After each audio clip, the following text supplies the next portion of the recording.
Magandang umaga po sa ating lahat. Ilang paalaala lamang po. Dahil po tayo ay nasa pandemya, ang inirekomenda po na pagtanggap sa banal na komunyon ay sa pamamagitan ng kapal. Kapag tatanggap po tayo ng komunyon, ilahad ang ating kamay sa pari. Wala po tayong hawak dapat na kung anumang bagay. Maingat nating tanggapin ang banal na osya sapagkat ang ating tinatanggap ay ang Panginoong Hesukristo mismo at hindi lamang isang simbolo. Pagkatapos po, tanggapin ay gumilig po tayo at kainin na ang osya.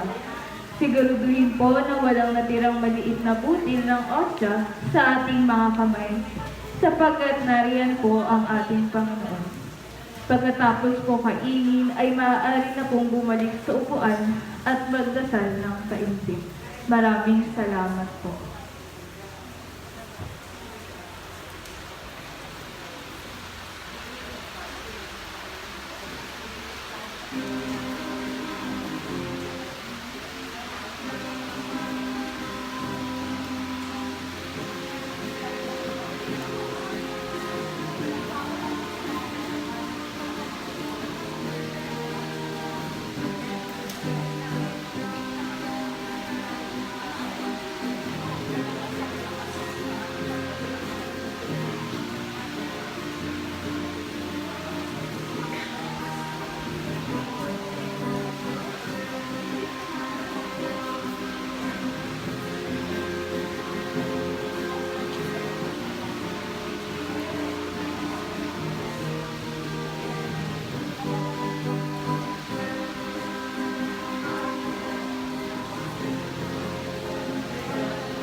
Sabi kasi sa amin, huwag daw sa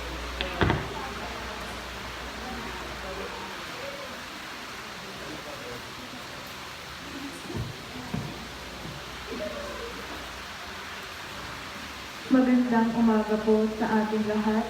Tayo po ngayon ay nasa ika-24 na linggo sa karaniwang panahon o linggo ng mga katekista. Isama po natin sa ating mga panalangin ang pasasalamat at espesyal na intensyon ni na Presi Antonio, Fred Alpas, Kate Pugh, Teresa Ferrer and family, at para sa ligtas na paglalakbay ni John Paul Edwards, at para sa mabilisang paggaling nina Jocelyn Antonia Tan, Katrina A. Aiza Pugh, at Lia Sebastian, at para sa ikapapayapa ng kaluluwa nina Wilfredo, Jose Polibello, Ernesto Rosario Hornada, Fermina Nardin, Eugenia Pascual, Sofina Carag, Ate, Adelaida Pangan, Father Ramoncito Vicente, Father Simplicio Esteban, Estrella, Raul, Sonia, Glorian, Paulino Antonina Valentina, Gerardo Mila Delphine James, Virginia Abadang, Consuelo Valentin, Abraham Filipina Season, Ermina Cruz, Ana Corita Indik, Lizardo, Gloria Alejandro, Jimmy Alejandro, Rufo Jr. and Sr., Jelly, Celsa, Celisa, Cesar, Andy, Jose, Almeda, Efren, Father Apolinario Lozada, Pamela Rodriguez, Salome Bello, Jovelyn Dumog, Revencio Layugan, at Denisha Padayhan. Karaniwang minanalamang natin ang ating pananampalataya sa ating mga magulang. Tunay ngang ito'y isang malaking biyaya.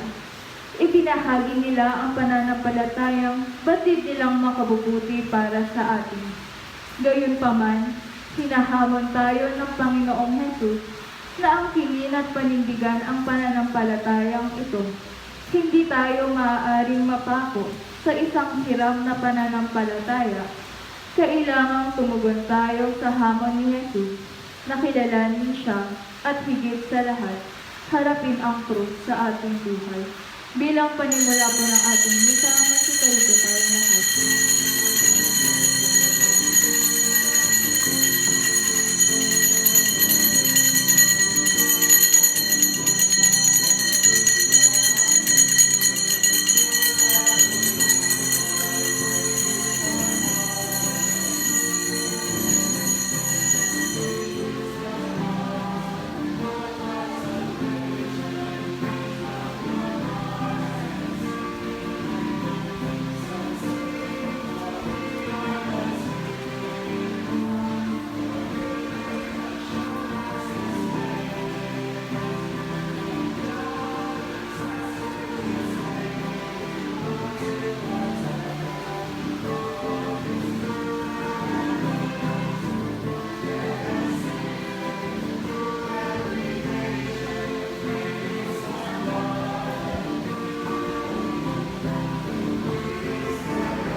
Sa ngalan ng Ama at ng Anak ng Espiritu Santo, Amen. sumainyo ang Panginoon. At sumainyo din. Mga kapatid, tayo na sa 24 na linggo sa karaniwang panahon.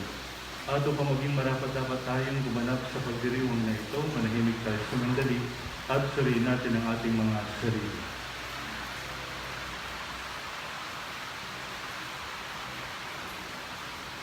Panginoon, kami nagkasala sa iyo.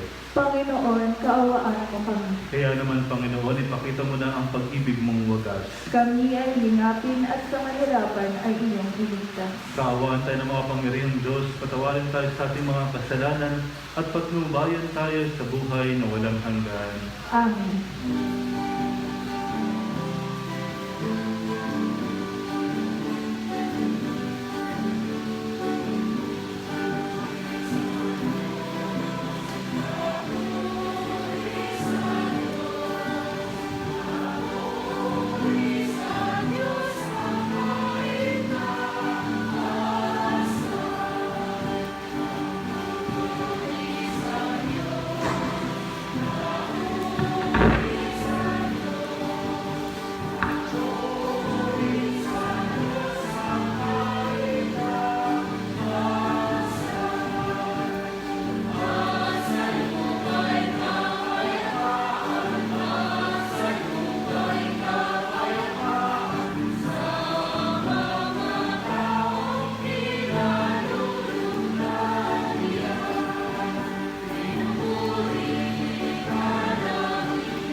Manalangin tayo. Ama naming makapangyarihan, ikaw ang lumikha at kapamahalan ng tanang umiiral. Tunghayin mo kami upang ang iyong awa ay aming maranasan. At ipagkalubong ikaw ay aming wagas sa mapagtungkuran. Sa pamagitan ni Jesucristo kasama ng Espiritu Santo, magpasawalang hanggan. Amen. Magsipot lahat at makinig sa pagpapahayag ng salita ng Diyos. Ininalarawan sa ating ni Propeta Isaías ang nagdurusang lingkod ng Diyos. Sa kanyang pagtalima sa kalooban ng Diyos, sinasagisag ng lingkod na ito ang ating Panginoong Jesus. Pagbasa mula sa aklat ni Propeta Isaías. Binigyan ako ng pangunawa ng Panginoon. Hindi ako naghimagsik ni tumalikod sa Kanya. Hindi ako tumutol nang bugbugin nila ako. Hindi ako kumibo nang ako'y kanilang insultuhin. Pinabayaan ko silang bunutin ang buhok ko't balbas. Gayon din nang lurhan nila ako sa mukha. Ang mga pagdustang ginawa nila'y di ko pinapansin, pagkat ang makapangyarihang Panginoon ang tumutulong sa akin. Handa kong magtiis pagkat aking batid na ang sarili ko'y di mapapahiya. Ang Diyos ay malapit at Siya ang nagpapatunay na wala akong sala. May mga ngahas bang maghabla sa akin? Magharap kami sa hukuman at ilahad ang kanyang bintang. Ang poon mismo ang magtatanggol sa akin. Sino ang magpapatunay na ako ay may sala?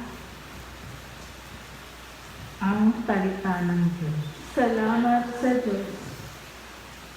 Salmong tugunan. Kapiling ko habang buhay ang Panginoong may kapal. Kapiling ko habang buhay ang Panginoong may kapal. Ang bayang Israel sa bansang Ehipto'y doon inilabas. Nang ang lahing ito sa bansang dayuhan ay pawang lumikas. Magmula noon, ang lupaing Juda'y naging dakong banal. At yaong Israel, ginawa ng Diyos na sariling bayan. Kapiling ko habang buhay ang Panginoong may kapal. Ang dagat ng tambo, nang ito'y makita, ay tumakas na rin.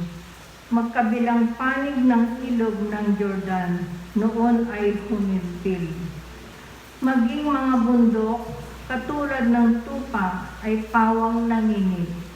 Pati mga burol, nanginig na parang tupang maliliit. Kapiling ko habang buhay ang Panginoong may kapal. Ano ang nangyari at ikaw, o dagat, wala nang daluyan?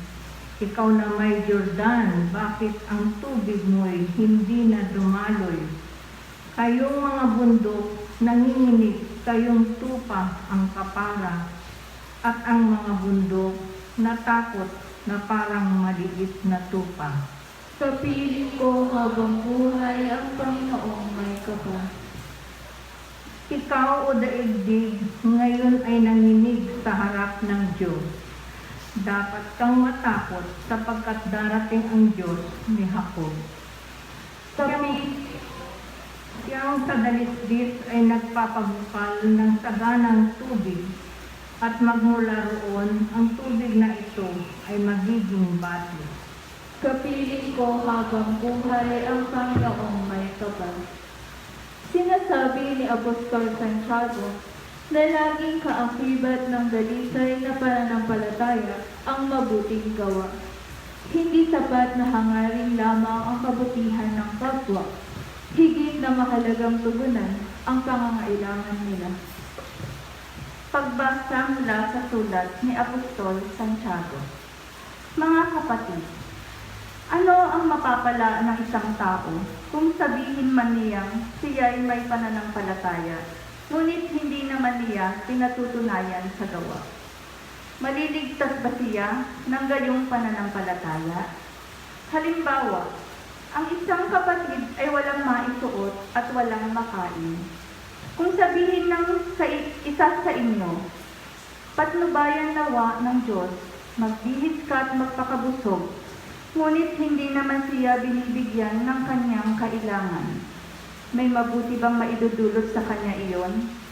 Gayon din naman, patay ang pananampalatayang walang kalakip na gawa.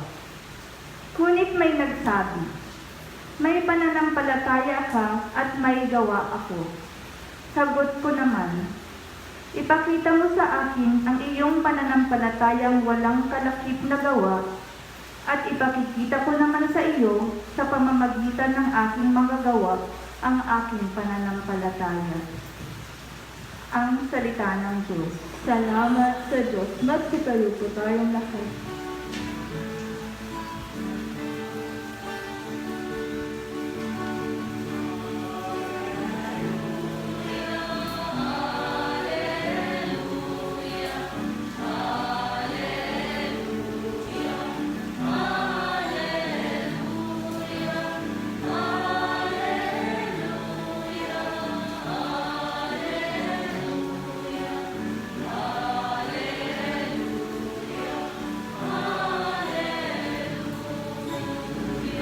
Sa krus ni Kristo, dinangal itong ating pamumuhay na para lamang sa Kanya.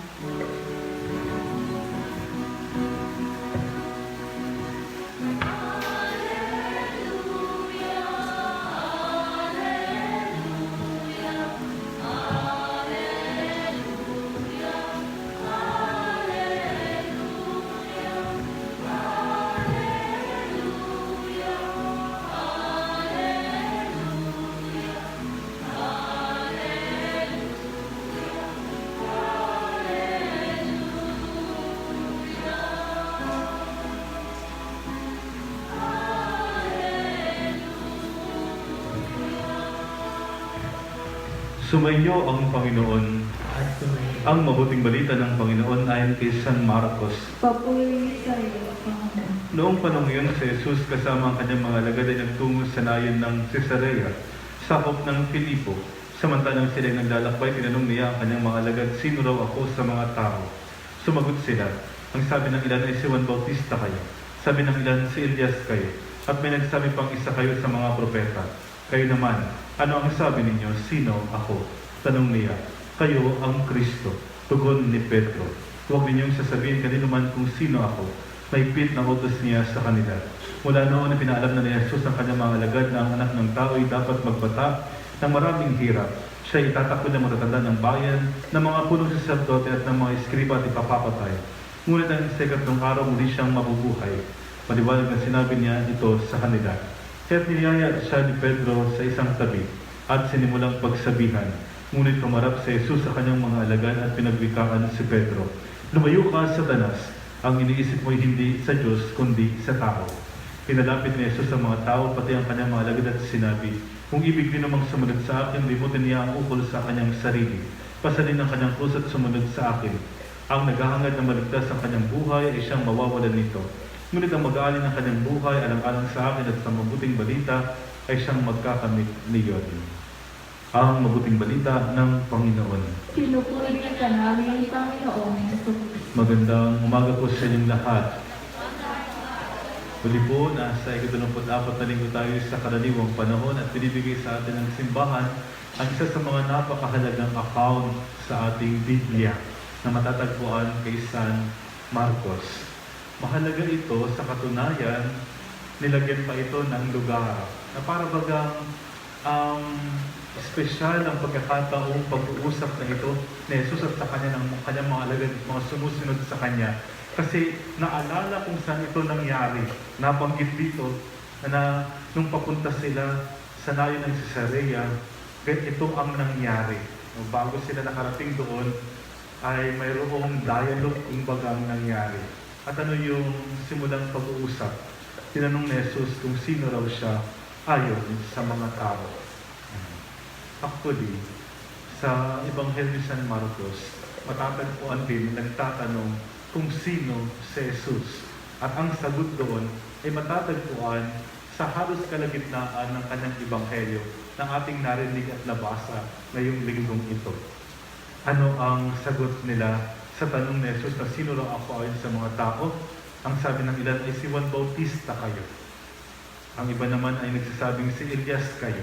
Dati si Juan Bautista, ang inaakalang si Elias. Bakit si Elias? Sa Ingles, si Elijah yan. Sa lumang tipan, si Elias ay hindi namatay. Dinala siya sa langit ng chariot na nag-aapoy-apoy. Tapos, ang kanilang paniniwala, isang araw, babalik pa rin si Elias. Kaya kapag mayroon silang ang Passover, kumbaga, mahalagang fiesta yun sa mga Hudyo, may laging pwesto si Elias kasi baka biglang dumating. Kaya pag halimbawa sa bahay, 10 kayo, o dapat yung plato at saka yung upuan, 11. Kasi baka bigla siyang dumating. O dahil yun nga, ang akala nila, nung pinanganak si Juan Bautista, siya ang bagong Elias. Kaya lang alam niyo naman, pinagutan ng ulo si Juan Bautista.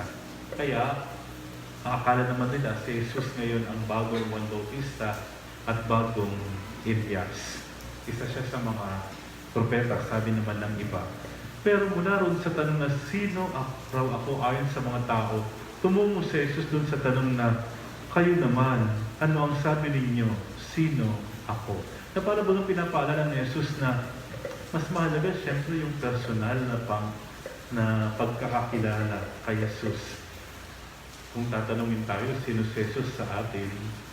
Sana huwag yung isasagot. Sabi po ni Father John, kaya sabi ng simbahan, ang hinihingi sa atin ay yung personal na sagot. Kasi alam nyo, ang Diyos naman, personal yan. Ang ating reliyon ay personal din. Hindi ito tungkol lamang sa Biblia, hindi lamang ito tungkol sa aklat, hindi ito tungkol lamang sa 10 utos ng Diyos. Tungkol ito sa ugnayan natin kay Jesus. Yung si Jesus na nag-alay ng kanyang buhay at minahal tayo. Yun ang tungkol sa Kristyanismo. Kaya nga kahit na minsan sa ibang lugar, sinusunog nila ang ating simbahan. Sinusunog nila ang mga aklat natin na napakahalaga sapagkat kailangan ito sa kasaysayan natin. Pero yung ugnayan natin kay Jesus hindi kailanman masisira at mawawasak. Napaka-personal. Noong papasok ko seminaryo, yun ang tanong sa akin ng isang pare. Sa interview, sabi niya, sino ba si Jesus para sa iyo? Medyo mabilis naman ang sagot ko. Kahandaan na ako Alam ko nang may tanong na ganyan Ang sabi ko, si Jesus ay isang kaibigan. Pero yung sagot na yun ay medyo lumulutang pa. Bakit? Kasi ano naman ang ibig sabihin ng kaibigan sa akin? Only to realize, after the 7 years of being a priest, na-realize ko na ang kaibigan ay naroon siya ng mga down na down talaga ako. Hirap na hirap. Yung ang sakit ng ulo ko na parang sumasabog at parang dumudugo sa loob, alam kong naroon siya. Kala ko noon medyo, ang dami ko kasing binasbasan na aneurysm, alam niyo yun, yung hindi na umaabot sa hospital. Yung ano pong kinamatay, aneurysm, bago pa magpa-COVID, ito ang medyo nakakatakot na sakit yung ugat pumuputok sa ulo. Feeling ko may pumutok na ugat sa ulo ko isang araw dahil nga wala nang pambayad ng kuryente, wala nang sino ba naman ang hindi sasakit ng ulo, wala kang pampasweldo, bla bla bla. Ang dami po pang pangarap. Ganito yung pangarap mo o ganyan. Tapos yung pera mo ganito lang. Sakit sa ulo, Feeling ko, naroon siya palagi. Nung akala ko, wala nang nakapaligid sa akin. Walang naniniwala, walang nagtitiwala. Alam ko naroon siya. Nung nagtatagumpay at masaya ang buhay, alam ko naroon siya. Yun ang mabuting kaibigan para sa akin. Siya yun. Si Jesus yun. Siguro, yun din ang tanong sa atin. Sino si Jesus para sa inyo? Ano, oo, tinatanggap natin siya pag nagkukumunyan tayo. Nakikinig tayo ng salita ng Diyos, naroon siya. Nagsisimba tayo.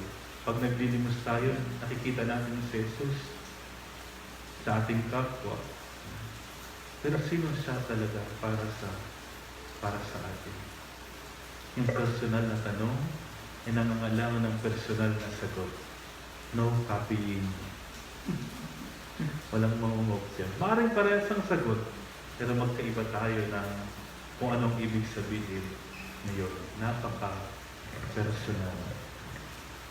Ang mga ritual sa simbahan, personal naman talaga. Babanggitin talaga ang pangalan mo sa binyag, sa kumpil, sa kasal. So, minsan nakakatawa sa kasal eh. Babasahin, di ba yung pan? Hindi kita pagtatakaksilan, ganun-ganun. Bago yun, dapat mabanggit mo yung pangalan. Yung pangalan, mabanggit mo. Hindi mabanggit-banggit mong ikakasal. Hindi mo alam ang pangalan ng mapapangasawa mo. O kaya, ay maganda yung doon sa kabanggan dati. Bakit? Kasi halimbawa, dyan yung mapapangasawa niya. No? Dyan ang pangalan. Hindi lang dyan ang binanggit niya. Mahal kong dyan. Mayroon pang dinagdag na mahal. Ang ganda naman. Ano? Bakit hindi? Parang masayang kasal ng araw na yun kasi nakakatuwa yung mag-asawa. Ulit nga, yun nga. Napaka-importante sa atin eh. Personal tayong tao. Di ba? Hindi ito tungkol sa trabaho lang. Hindi tayo nagtatrabaho lang. Ang lahat ng ito ay personal para sa, kasi nga, tao tayo. Hindi naman tayo robot. Hindi tayo bagay. Yung iba sabi na bagay tayo. Hindi naman tayo bagay eh. Tao tayo. O sige na, kayo bagay kayo. Pero yun nga, beyond that, tao tayo at personal tayo. At ang gusto natin, nagkakaroon ng mas matibay na pundasyon yung ugnayan natin kapag kakilala natin mismo yung sinusundan natin. Sino si Jesus para sa inyo? Amen. Sumasampalataya ako sa Diyos amang makapangyarihan sa lahat na may gawa ng langit at lupa. Sumasampalataya ako kay Jesucristo, iisang anak ng Diyos, Panginoon natin lahat. Nagkaroon daw siya ng Espiritu Santo, pinanganak ni Santa Maria Virgen, pinagpakasakit ni Poncio Pilato, ipinako sa krus sa matay ni Libing, tinawag si Kanaroon ng mga yuma, nang may 7 araw na buhay na magulit, umakyat sa langit, nalugdok sa kanan ng Diyos sa mga makapangyarihan sa lahat. Doon na magbumula ang palito at hukom sa nabubuhay ng matay na tao. Sumasampalataya naman ako sa Diyos Espiritu Santo, sa banal na simbahan Katoliko, sa kasamahan ng mga banal, sa kapatawaran ng mga kasalanan, Sa buhay na maguli ng matay na tao, at sa buhay na walang hanggan. Amen. Lumapit tayo sa ating mapagpalang Ama, na turuan tayong tumalima sa Kanyang salita, upang lubusan nating matanggap at makilala ang Kanyang anak na si Jesus. Taos puso tayong manalangin. Ama, dinggin mo ang aming panalangin. Ama, dinggin mo ang aming panalangin. Para sa Santo Papa, mga obispo, kaparian, at mga nag-alay ng kanilang buhay para sa Diyos. Patuloy nawa nilang ipahayag si Jesus bilang Mesiyas sa pamamagitan ng kanilang tapat na pamumuhay. Manalangin tayo. Ama, dinggin mo ang aming panalangin. Para sa mga namumuno sa pamahalaan, matupad nawa nila ang kanilang pangakong maglingkod sa bayan ng totoo at tapat. Manalangin tayo. Ama, dinggin mo ang aming panalangin. Para sa lahat ng mga magulang, mga guro at mga katekista, patuloy nawa nilang mahalin ang kanilang misyon bilang mga gabay sa kabataan at tagapagpatotoo sa Ebanghelyo ni Kristo sa makabagong panahon. Manalangin tayo. Ama, dinggin mo ang aming panalangin. Para sa mga nagdurusa hatid ng pandemya, maging matatag nawa tayo sa ating pananampalataya at makahanap ng pag-asa sa mga taong patuloy na nagmamalasakit Manalangin tayo. Ama, dinggin mo ang aming panalangin. Para sa mga yumao, makarating nawal sila sa langit, kung saan matatagpuan ang liwanag at kapayapaang walang hanggan. Manalangin tayo. Ama, dinggin mo ang aming panalangin. Sa ilang sandali ng katahimikan, itaas natin sa Diyos ang ating personal na kahilingan, gayon din ang mga taong lubos na nangangailangan ng ating panalangin. Manalangin tayo. Ama, dinggin mo ang aming panalangin. Ama, patuloy ka nawang maghari sa aming puso't diwa upang sa pamagitan ng aming pamumuhay, madama ka namin sa pamagitan ng isa't isa, lalo-lalo na sa mga kapatid naming nangangailangan. Nang sa gayon makilalang lubos ng mundo sa Jesucristong anak mo at aming Panginoon. Amen. Amen.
Manalangin kayo mga kapatid, upang paghahain natin ay kalugdan ng Diyos samang makapangyarihan. Tanggapin nawa ng Panginoon itong paghahain sa iyong mga kamay, sa kamulihan niya at karangalan sa aming kapakinabangan at sa buong sambayan niyang banal. Ama naming lumikha, maawain mong dinggin ang aming mga pithaya at paunlakan mo ang paghahaing aming inihanda upang ang mga handog ng bawat isang nagbigay para sambahin ang banal mong ngalan ay magkamit ng karagdagan mong kasiyahan sa pamagitan ni Jesucristo kasama ng Espiritu Santo magpasawalang hanggan. Amen.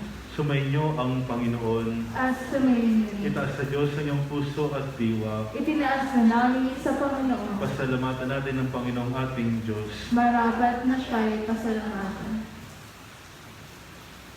Ama naming makapangyarihan,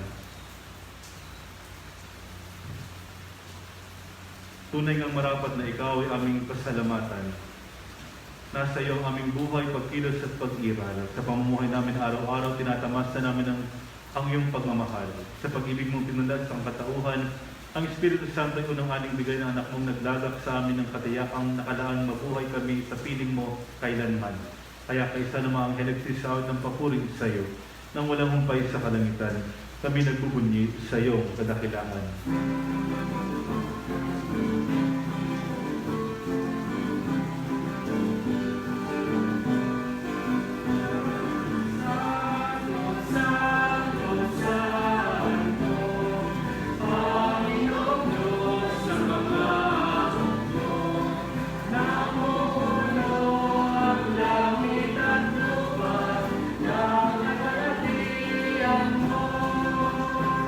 Hosana, Hosana.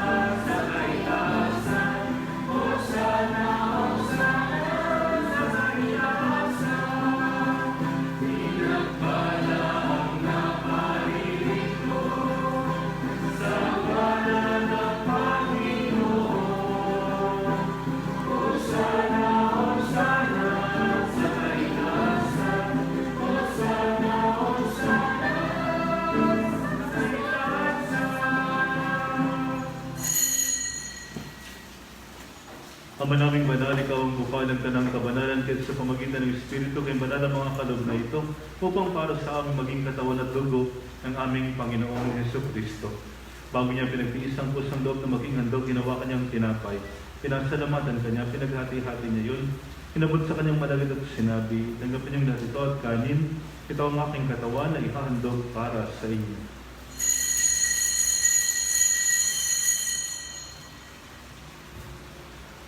Gayun din naman ang matapos ang ampunan, ginawa kanyang kalis, muli kanyang pinasalamatan. Inabot niya ang kalis sa kanyang malagad at sinabi, tanggapin niyong lahat ito at inumin, ito ang kalis ng aking dugo ng bago at walang hanggang tipan. Ang aking dugo ay bubuhos para sa inyo at para sa lahat. Siya'y kapagpapatawad ng mga kasalanan. Gawin niyo ito sa pag-alaala sa akin.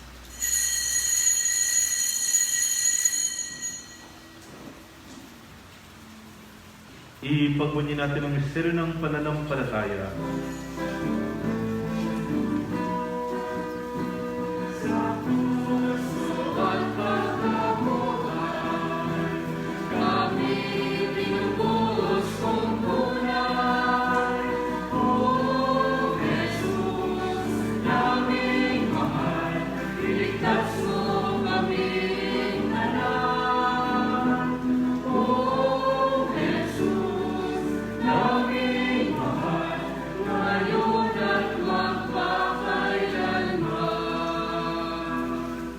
Ama, ginagawa namin ngayon ang pag-alaala sa pagkamatay at muling pagkabuhay ng anak, ay tinalay namin sa iyo ang tinapay na nagbibigay buhay, tangkalis na nagkakalob ng kaligtasan.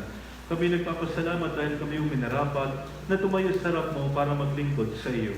Isinasama namin kaming magsalo-salo sa katawan ng dugo ni Kristo, ay mabugdod sa pagkakaisa sa pamagitan ng Espiritu Santo. Amaling apit mong simbang naganap sa buong daigdig. Puspusin mo kami sa pag-ibig kay San Francisco naming Papa, ni Bartolome naming Obispo at ang Tanang Kaparian. Alalahanin mo rin ang mga kapatid naming nahimlay na may pag-asang sila muling mabubuhay, kayo din lahat ng mga pumanaw. Kaawaan mo sila at patuloyin sa iyong kalunagan. Kaawaan mo pagkitapatin kaming lahat na makasalo sa iyong buhay na walang wakas. Kay Sana mahalaga rin Maria, Ina ng Diyos. Kay San Jose na kayong tapat na esposo. Kay Sana mga apostol. Kay Sana San Lorenzo Luis, ni Pedro Calungsod at lahat ng mga banal na namuhay dito sa teknik ng kalugod-lugod sa iyo. Maipagdimunuan namin ang pagpupuri sa kararangal mo sa pamagitan ng anak na aming Panginoong Jesucristo. Sa pamagitan ni Kristo, kasama niya at sa Kanya, ang lahat ng parangal mapuray sa iyo, Diyos sa mga makapangyarihan, kasama ng Espiritu Santo, magpasawalang hanggan.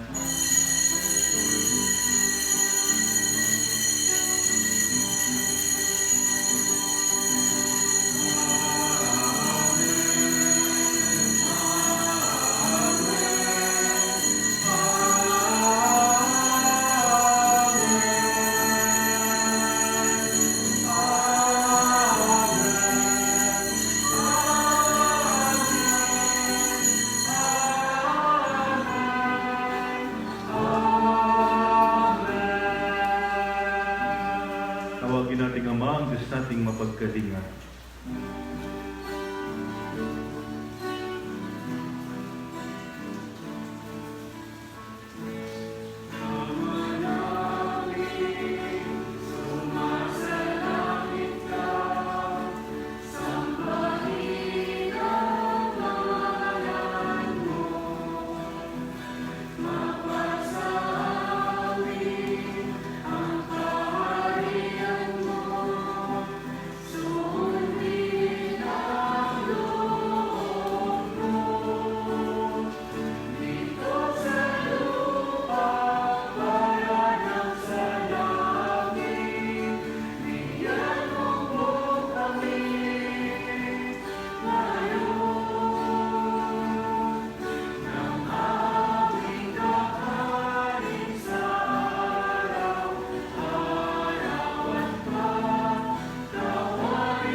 Hinihiling namin kami Diyos sa lahat ng masama, pagkulaban ng kapayapaan araw-araw, iligtas sa kasalanan, at aliyan sa lahat ng kapahamakan.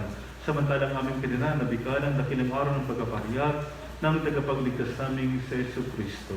Sapagkat sa iyo ang kaharian at ang kapangyarihan at ang kapurihan magpakailanman. Amen. Panginoong Yesu Kristo, sinabi mo sa iyong mga apostol, kapayapaan ang iniwan ko sa inyo, ang aking kapayapaan ang binibigay ko sa inyo. Tunghayin mo ang pananampalataya at huwag ng aming mga pagkakasala. Pagkalooban mo kami ng kapayapaan at pagkakaisa, ayon sa iyong kalooban, kasama ng Espiritu Santo, magpasawalang hanggan. Amen. Ang kapayapaan ng Panginoon ay laging sumainyo. At sumainyo. Magbigayan kayo ng kapayapaan sa isa't isa. Peace be with you. Peace be with you.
Narito sa Jesus ang Kordero ng Diyos na nag-alis sa mga kasalanan ng sanlibutan, mapalad tayong inaanyakan sa kanyang banal na piging. Panginoon, hindi ako karapat-dapat na magpatuloy sa iyo. Ngunit sa isang salita mo lamang ay gagaling na ako.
ika'y pagmamasdan sa dakong banal.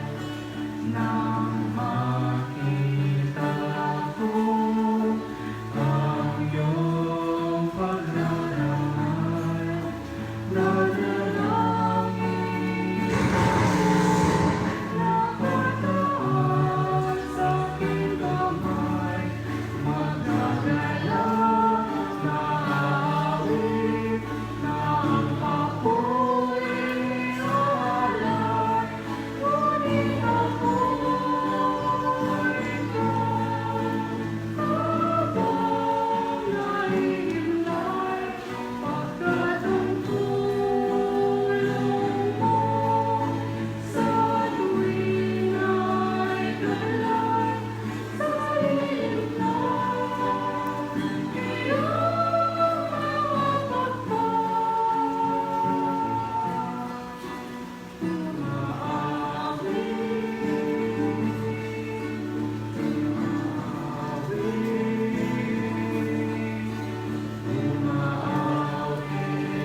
ako.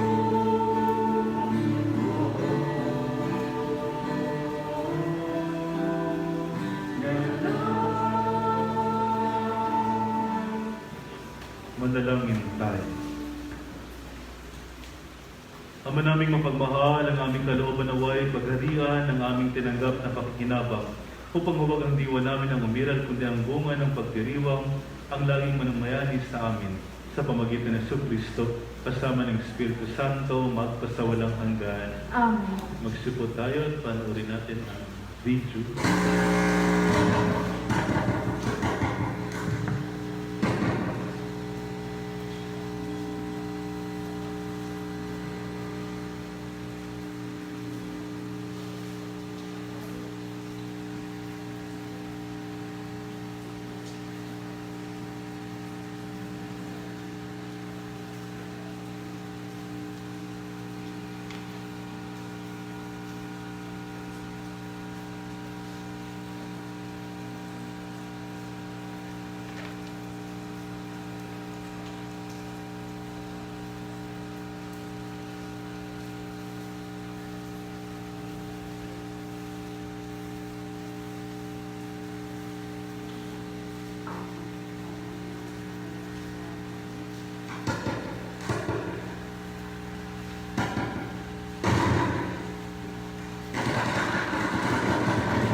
Habang pinipipil ko, kung magpasalamat sa lahat ng mga nag-bake ng cake ng birthday ni Mama Emmy, nag-offer ng mga cupcake. Maraming salamat sa inyong lahat.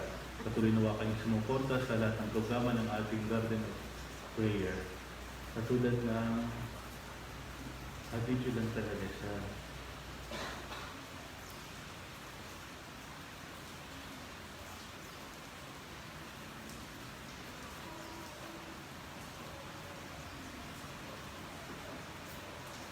Celebration Sounds,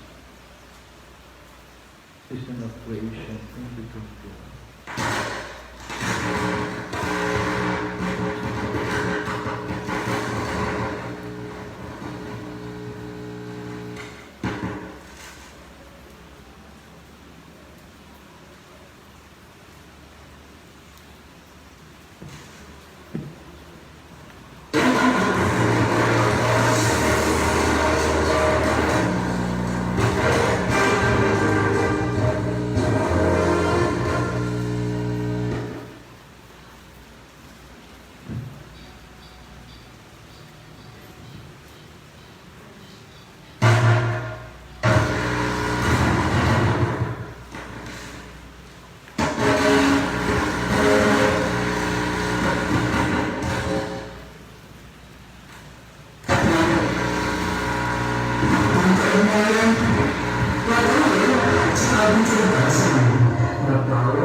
ay magdiwanan ng napakagandang kalikasan. Magagaling kabundukan, mga tanaman, mga ilog at dagat,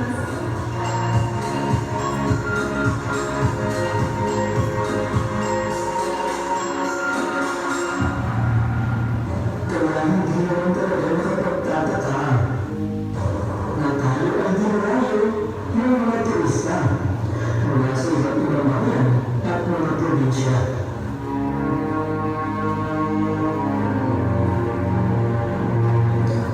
Maganda at sariwa ang hangin sa ating probinsya.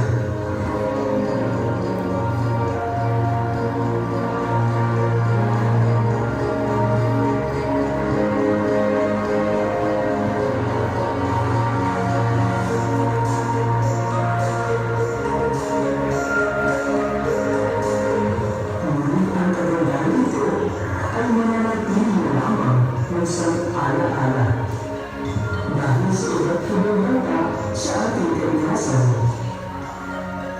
at iba't ibang gawain ng mga taong mapang-abuso sa ating kapangyarihan. Katulad ng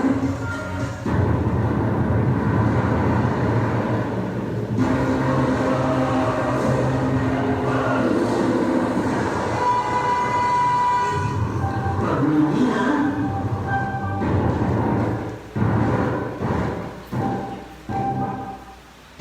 paulit-ulit na paggamit ng plastic,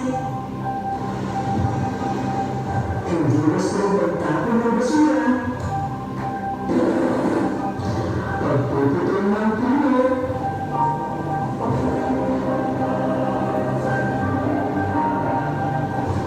illegal fishing, at iba pa.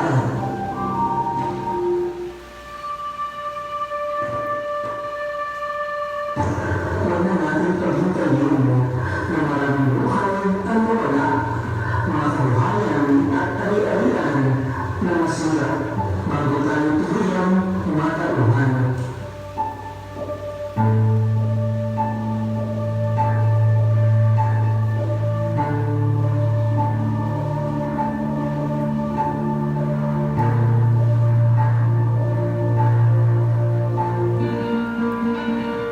Tara, sama-sama tayong lumilos at kailangan ang ating kalikasan.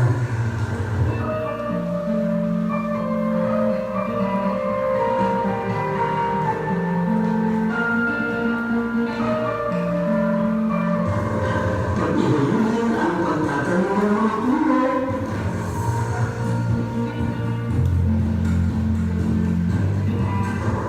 turuan ng mga kabataan sa pag-reduce, reuse at recycle. At gamitin ang social media upang palawigin ang ating advokasya sa ating kalikasan at pangangalaga sa ating lipulisang tahanan. Ligayang pagdiriwang ng Season of Creation sa ngalan ng ating mahal na obispo, Juan Kagalang-Galang, Bartolomé G. Santos Jr. D.D. Maraming salamat po. Ang ating kalikasan at ito po ay nabilin para sa pinawakan na mga kabataan.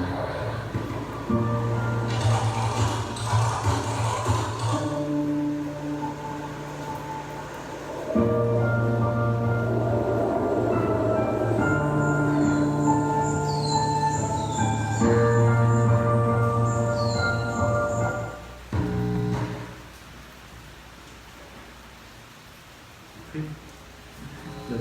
Preparation po yan hanggang sa kapistahan siyempre ni San Francisco ng Assisi.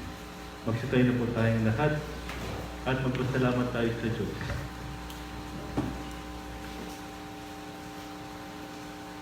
Walang hanggang kasasalamat ang sa iyo'y aming sasabihin. Maging sa huling sandali ng aming buhay, pasasalamat sa iyo